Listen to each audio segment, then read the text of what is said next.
Hey guys, it's been many months since I've made a video. I miss making videos. Every day I think of videos I'd like to make, but I have to deal with real life responsibilities and it's been pretty crazy. But I'd like to talk about the Game Awards that premiered last night on December 5th, 2014, excuse me. I'm getting a year ahead of myself. December 5th, 2014, the Game Awards premiered. They're basically the successor to the Spike TV Game Awards, which last year in 2013 they turned into VGX, which is supposed to be a sort of a reimagining of it, but it wasn't a really big deal. It was the same thing pretty much, except not in a live stage show format. Uh, when the Spike TV Game Awards, I mean, this was before G4 became G4 Tech TV, and a lot of people, got access to G4. I think G4 existed, but Spike TV Game Awards was the first live, really mainstream sort of video game award show. From the beginning, it was a big joke to me and to all the hardcore gamers I knew at the time. Like when somebody won an award, the developer or whoever on behalf of the company didn't come out on stage and give a speech. A bunch of dancing girls came down and started dancing around their table. That's how they received an award. And they had music performances that had nothing to do with gaming, like that song, "My Milkshake Brings All the Boys to the Yard." They were singing that on stage, and they brought out a giant like milkshake as part of the performance, like a giant paper mache float kind of thing of a milkshake, and it had nothing to do with gaming or anything gamers care about. And they had a bunch of celebrities who didn't really seem to care much about gaming, and the games that won awards, the games that were nominated, the games that were celebrated. This is throughout the award, the history of the Spike TV Game Awards.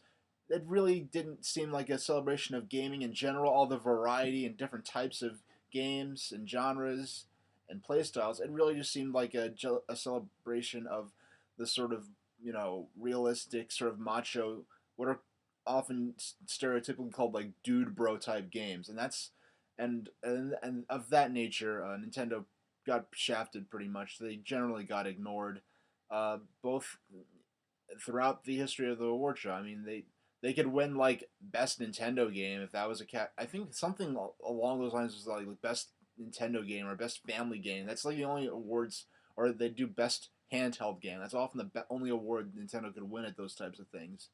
This time, Nintendo themselves helped this for the new game award show. They helped put it together, and they pretty much enforced some hardcore karmic justice. They opened with Koji Kondo, who's never really, for all his influence on the world of gaming, never really had much of an onstage presence at any Western award show I was aware of. So to see him playing the Super Mario Brothers theme on stage was really great. They open with him playing the Mario Brothers theme. They open with a reveal for the new Mario Maker trailer, which I think shows this new trailer shows why this game is a Wii U exclusive. Why, this isn't going to be on 3DS because to process all this stuff, to have to predict, even though it's a 2D side scroller, to predict and process all this crazy stuff that people are going to be creating, that Nintendo themselves can't anticipate what people are going to do with this. I think it really, I could see how it needs the processing power of a home console. Uh, now, next, and Nintendo, they kind of flirted with being they with it being their event too much, but they drew the line between it. Hey, this is our event. We're sick of being ignored to game award shows. Here's a bunch of our stuff. They balanced that with being a legitimate award show, which is really great. And then at the end, they closed. I mean, it was a real game award show. We had live chip tune performances by a DJ, with his rig hooked up to two Game Boys. All the music was being played on stage. All the live performances, it was either live performed chip tune music, music from the games being showcased, or music from like historical games, like how he ended with a Zelda medley. He had a performance that for music that's going to be in No Man's Sky. So all the music had to do with gaming. All the people there had on stage had to do with gaming. It was really, it felt, I felt like this was one of the first really respectable game award shows. It's certainly more respectable than the Spike TV Game Awards slash VGX.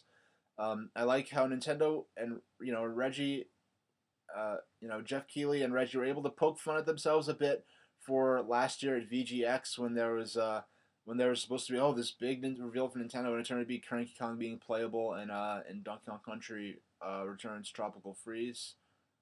Um, so they ended with the first proper gameplay of Zelda, which I was glad to see, and Hyrule looks beautiful.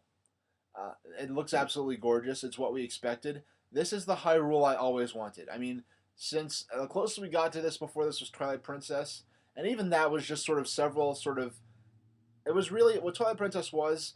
As much as I loved, as important as it was as an advance in terms of exploring like a land-based world on horseback, it was really just several sort of the Ocarina of Time Hyrule fields. It was like several Hyrule fields from Ocarina of Time linked together. This time it feels like you're in a vast world.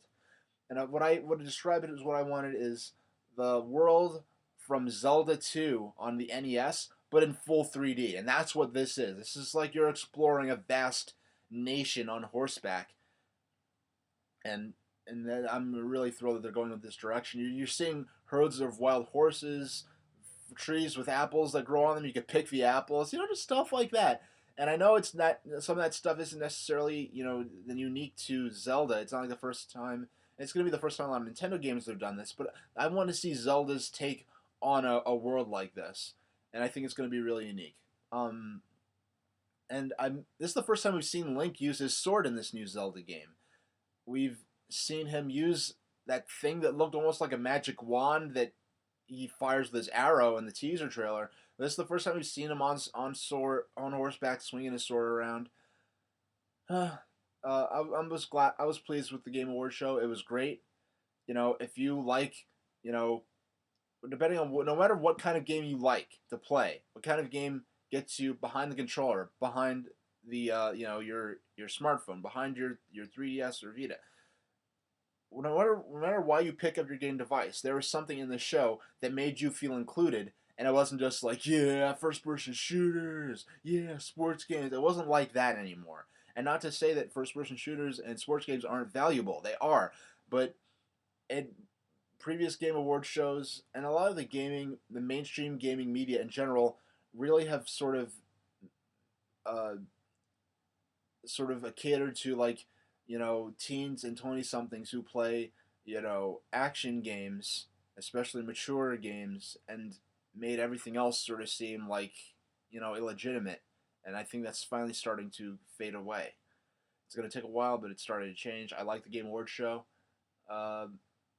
It balanced hyping new games and advertising with recognizing the games that have come in the last year, and I'm happy with it. Except for one thing, which I will make another video about.